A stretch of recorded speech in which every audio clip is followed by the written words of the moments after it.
ನನ್ನ ಬಾಲ್ಯದ ನೆನಪುಗಳು ಬಡತನದ ನೆರಳಿನಲ್ಲಿದ್ದರೂ ಪ್ರೀತಿ ಮತ್ತು ಮೌನವೇದನೆಗಳಿಂದ ತುಂಬಿ ಹೋಗಿದ್ದವು. ನನ್ನ ತಂದೆ ತಾಯಿ ಮತ್ತು ಮಲ ಸಹೋದರನೊಂದಿಗಿನ ಆ ಜೀವನ.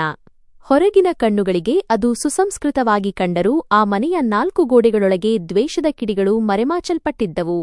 ಆಸ್ತಿ ಹಂಚಿಕೆಯ ದುರಾಸೆಯ ಕಪ್ಪು ಮೋಡ ಹೊತ್ತುಕೊಂಡು ನನ್ನ ಸಹೋದರ ಮನೆಗೆ ಮರಳಿದ. ನನ್ನ ಮುಗ್ಧ ತಾಯಿ ನನ್ನನ್ನು ಅಲಕ್ಷಿಸಿ ಆತನಿಗೆ ತಾಯಿಯ ವಾತ್ಸಲ್ಯವನ್ನು ಧಾರೆಯೆರೆಯಲು ಶತಪ್ರಯತ್ನ ಮಾಡಿದರು.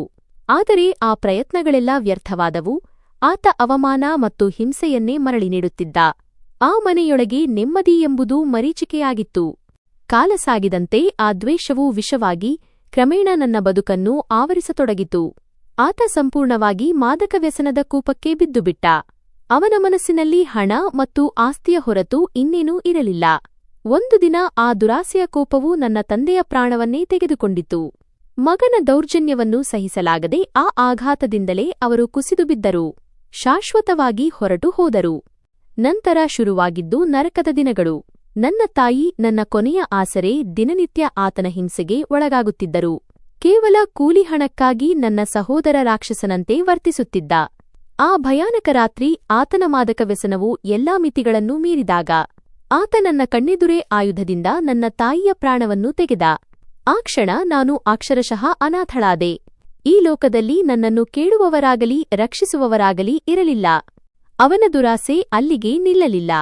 ನನ್ನ ತಂದೆ ತಾಯಿ ಇಬ್ಬರೂ ಹೋದ ನಂತರ ಅವನು ನನ್ನನ್ನೇ ಕೇವಲ ಒಂದು ವಸ್ತುವಿನಂತೆ ನೋಡಲು ಪ್ರಾರಂಭಿಸಿದ. ಕೇವಲ ಕೆಲವು ಲಕ್ಷಗಳಿಗಾಗಿ ನನ್ನನ್ನು ಮಂಗಳೂರು ಬಂದರಿನ ಗೋದಾಮಿನ ಮಾಲೀಕನಿಗೆ ಮಾರಾಟ ಮಾಡಲು ಮುಂದಾದ. ನನಗೆ ಆಗಸ್ಟ್ 17 ವರ್ಷ ವಯಸ್ಸು. ನನ್ನ ಅಣ್ಣನಲ್ಲೇ ಕ್ರೌರ್ಯದ ಹೊಳಪನ್ನು ಕಂಡಾಗ ನಾನು ನನ್ನ ಮಾನವನ್ನು ಉಳಿಸಿಕೊಳ್ಳಲು ನಿರ್ಧರಿಸಿದೆ. ನನ್ನ ಬದುಕು ಇನ್ನು ಮುಂದೆ ನನ್ನ ಕೈಯಲ್ಲಿದೆ ಎಂದು ತಿಳಿದು ಆ ಕತ್ತಲ ರಾತ್ರಿಯಲ್ಲಿ ನಾನು ಪ್ರಾಣಭಯದಿಂದ ಓಡಿದೆ. ಆ ಕತ್ತಲ ಬೀದಿಯಲ್ಲಿ ಓಡುತ್ತಿದ್ದಾಗ ನನ್ನ ಪಾದಗಳು ಗಾಯಗೊಂಡು ರಕ್ತಸ್ರಾವವಾಗುತ್ತಿತ್ತು. ಆದರೆ ನನ್ನ ಮಾನ ಉಳಿಸಿಕೊಳ್ಳುವ ಭಯವೇ ನನ್ನ ಕಾಲಿಗೆ ರೆಕ್ಕೆಗಳನ್ನು ಕೊಟ್ಟಿತ್ತು. ನಾನು ಒಂದು ದೇವಸ್ಥಾನದ ಬಳಿ ನಿಂತಿದ್ದ ದೊಡ್ಡ ಮೀನು ಸಾಗಣೆ ಟ್ರಕ್ನೊಳಗೆ ಅಡಗಿಕೊಂಡೆ. ಅದು ನನ್ನ ಪ್ರಾಣ ಮತ್ತು ಮಾನವನ್ನು ಉಳಿಸಿಕೊಳ್ಳುವ ಕೊನೆಯ ಮತ್ತು ಹತಾಶ ಪ್ರಯತ್ನವಾಗಿತ್ತು. ನಾನು ಪ್ರಜ್ಞಾಹೀನಳಾಗಿ ಅಲ್ಲೇ ಬಿದ್ದುಬಿಟ್ಟೆ. ನಾನು ಕಣ್ಣು ತೆರೆದಾಗ ಒಂದು ಅಪರಿಚಿತ ಮನೆಯ ಸ್ವಚ್ಛ ಹಾಸಿಗೆಯ ಮೇಲೆ ಮಲಗಿದ್ದೆ. ಆ ಟ್ರಕ್ನ ಚಾಲಕ ಮತ್ತು ಅವರ ಧರ್ಮಪತ್ನಿ ನನ್ನನ್ನು ಪ್ರೀತಿಯಿಂದ ನೋಡಿಕೊಳ್ಳುತ್ತಿದ್ದರು. ಆರಂಭದಲ್ಲಿ ನನಗೆ ಅವರ ಮೇಲೆ ನಂಬಿಕೆಯಿರಲಿಲ್ಲ.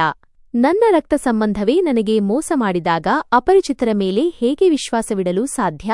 ಆದರೆ ಅವರು ತಮ್ಮ ಕಳೆದುಹೋದ ಮಗಳು ಕಾವ್ಯಾಳ ಫೋಟೋವನ್ನು ತೋರಿಸಿದಾಗ ಮತ್ತು ನನ್ನನ್ನು ತಮ್ಮ ಮಗಳಂತೆ ಸ್ವೀಕರಿಸಿದಾಗ ಅವರ ಕಣ್ಣಲ್ಲಿನ ಪ್ರಾಮಾಣಿಕತೆ ಮತ್ತು ಪ್ರೀತಿ ನನ್ನ ಮನಸ್ಸಿನ ಮಂಜುಗಡ್ಡೆಯನ್ನು ಕರಗಿಸಿತು.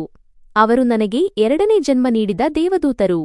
ಆದರೆ ನನ್ನ ನೆಮ್ಮದಿಯ ಜೀವನ ಹೆಚ್ಚು ದಿನ ಇರಲಿಲ್ಲ. ಆ ದುಷ್ಟ ಸಹೋದರ ಪೊಲೀಸರೊಂದಿಗೆ ಬಂದು ಅವರು ನನ್ನನ್ನು ಅಪಹರಿಸಿದ್ದಾರೆಂದು ಸುಳ್ಳು ಆರೋಪ ಹೊರಿಸಿದ. ಠಾಣೆಯಲ್ಲಿ ನನಗೆ ಕಠಿಣ ಆಯ್ಕೆಯಿತ್ತು. ನನ್ನನ್ನು ರಕ್ಷಿಸಿದ ಮುಗ್ಧ ಜನರನ್ನು ಉಳಿಸಲು ಸತ್ಯ ಹೇಳಬೇಕಿತ್ತು, ಅಥವಾ ನನ್ನ ಸಹೋದರನ ಬೆದರಿಕೆಗೆ ಹೆದರಿ ಸುಳ್ಳು ಹೇಳಿ ನನ್ನ ರಕ್ಷಕರನ್ನು ಬಲಿಕೊಡಬೇಕಿತ್ತು. ಆ ಕ್ಷಣ ನಾನು ದೃಢ ನಿರ್ಧಾರ ಮಾಡಿದೆ. ಪ್ರೀತಿ ಮತ್ತು ಮಾನವೀಯತೆಯೇ ರಕ್ತ ಸಂಬಂಧಕ್ಕಿಂತ ದೊಡ್ಡದು. ನಾನು ಎದೆಗಾರಿಕೆಯಿಂದ ನಿಂತು ನನ್ನ ಸಹೋದರನೇ ನನ್ನನ್ನು ಮಾರಾಟ ಮಾಡಲು ಹೊರಟಿದ್ದ ರಾಕ್ಷಸನೆಂದು ಪೊಲೀಸರಿಗೆ ಸತ್ಯ ಹೇಳಿದೆ. ನನ್ನ ಹೇಳಿಕೆ ಮತ್ತು ಕರುಣೆಯ ಕೈಗಳ ಸಾಕ್ಷ್ಯದ ಮೇಲೆ ಆ ಕ್ರೂರಿ ಸಹೋದರನನ್ನು ಬಂಧಿಸಲಾಯಿತು. ನ್ಯಾಯಕ್ಕೆ ಜಯವಾಯಿತು.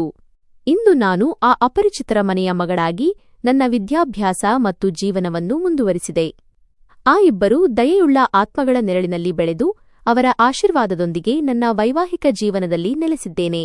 ನನ್ನ ಕಷ್ಟದ ದಿನಗಳ ಕಥೆ ಹೇಳುವುದೇನೆಂದರೆ, ಸಂಬಂಧಗಳ ಮೌಲ್ಯವು ಕೇವಲ ರಕ್ತದ ಹರಿವಿನಿಂದ ನಿರ್ಧಾರವಾಗುವುದಿಲ್ಲ. ಕೆಲವೊಮ್ಮೆ ಅನಾಥರಾದ ನಮಗೆ ಅಪರಿಚಿತರ ಮಾನವೀಯತೆಯೇ ಸ್ವಂತದವರ ದೌರ್ಜನ್ಯಕ್ಕಿಂತ ಹೆಚ್ಚು ಬೆಲೆ ಬಾಳುತ್ತದೆ. ನನಗೆ ರಕ್ಷಣೆ ನೀಡಿದ ಆ ಕರುಣೆಯ ಕೈಗಳು ನನ್ನ ನಿಜವಾದ ತಂದೆ ತಾಯಿ. ಈ ನಿರೂಪಣೆಯಲ್ಲಿ ಇನ್ನಷ್ಟು ಪ್ರಮುಖ ಘಟನೆಗಳನ್ನು ಸೇರಿಸಬೇಕೇ?